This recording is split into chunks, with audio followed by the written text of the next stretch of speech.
Hello and welcome to FX Street Currency in Play. I'm Matt Brown. I'm joined today by Eddie Topic, who is head of FX at ADM. How are you today, Eddie? Pretty good, pretty good. Good stuff. Well, since last week, the pound has ripped. Let's have a look at the headlines. Well, straight away, cable yield differential favours sterling. All eyes on the Fed this week. Yes, that's going to be the one that we're going to be looking for to see whether their tapering will finally start tapering properly, and they'll reduce their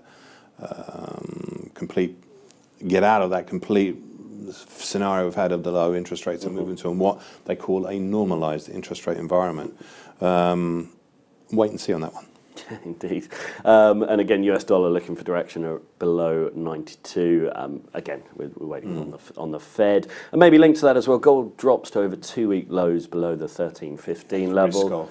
Risk off again. No missile firing from North Korea over the weekend. A lot of talk. A lot of talk, yeah. But we don't pay much attention to talk these days, unfortunately. And even the missile firing over the top of Japan, the northernmost island, we don't necessarily pay that much attention to, which is a bit sort of ironic in many ways.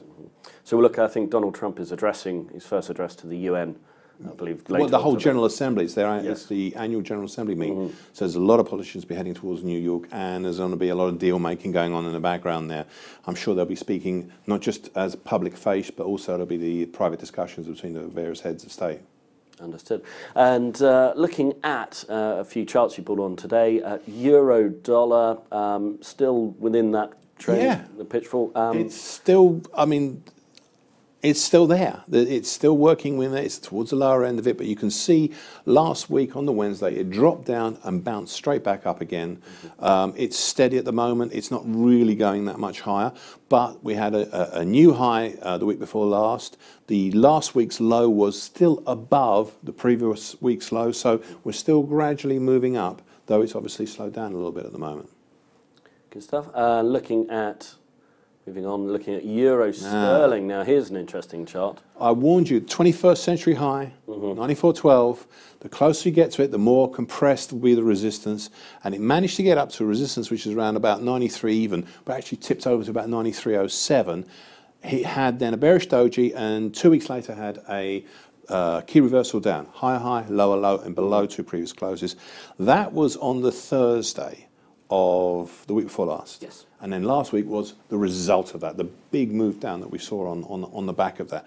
Now, what's interesting is the market's gone from being bullish to neutral. We are below the medium moving average, but above the long moving average. One of them has turned down, one's turned sideways, and the other two are still going upwards. They're sort of lagging indicators.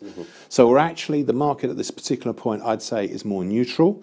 We're below some fibs, but there's still support underneath the market. So I'd say at this particular point, we've moved from overtly bullish through mildly bullish to neutral.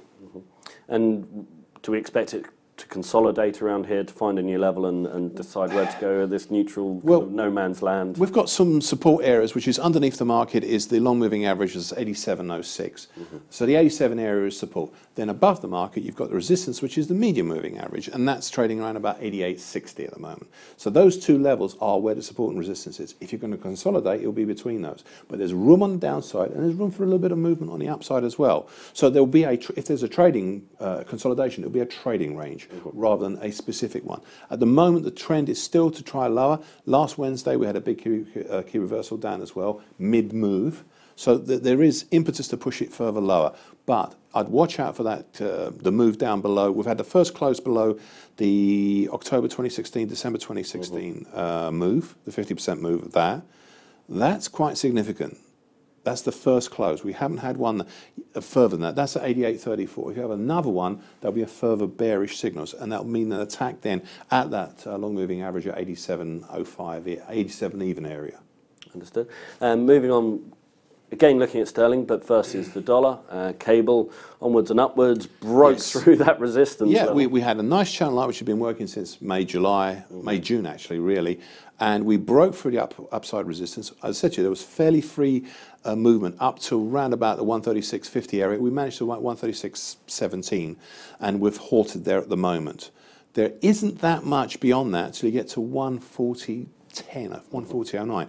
And doubling up of that channel, that's just underneath 139. So if you believe that this is actually going to go higher, this is the start of a real move higher, and we've only had really one close. I'm not counting last Thursday's close, which just over the channel line. So if you have had one close, which was last Friday's, if you have another one, there's an opportunity to go up to about just underneath 139 even, so 138.70, 138.90.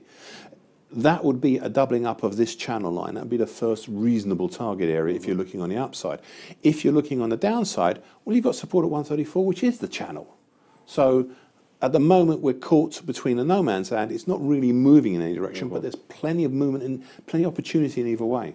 Understood. One to look out for. Yeah. And, well, it wouldn't be your Monday morning show without talking about our old favourite, Bitcoin. Torrid week for Bitcoin last week. Well, this is a messy chart to start off with. Yep. I mean, the main thing is the Chinese have sort of apparently, allegedly, whatever, said that they're no longer going to tolerate Bitcoin miners in China. Now, the Chinese, the Japanese, the Koreans make up the big portion of the Bitcoin mining industry and of trading in Bitcoin as well, to a certain degree. So we had a big pullback. But the pullback is not even down to neutral. Neutral would be something like about 25, 30. Right. And the big move down only managed to get down to the high of June 2017, which was around about the 29, 30, 50 area, just underneath 33,000 area. So we only came down to that, and then we immediately moved up. So there was a lot of support. There's a lot of support underneath the market, taking opportunity of this drop down to accumulate in that particular sense. You'd need to get below 25, 30 for it to be neutral and 2 consecutive closes. You need to go bearish. It'd need to go down to 16.95. Incredible. So it's a pullback overdue. You know, this is what Jamie Dimon says. This may be a bubble, but it's an interesting one because it trades so well.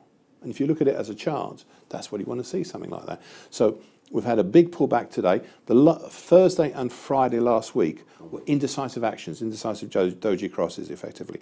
It's literally where the market opens and closes at the same level there. So you have that. Well, it doesn't know whether it's going to go up or down. Then you have another day. It doesn't know whether it's going up and down, but there's a long up and above.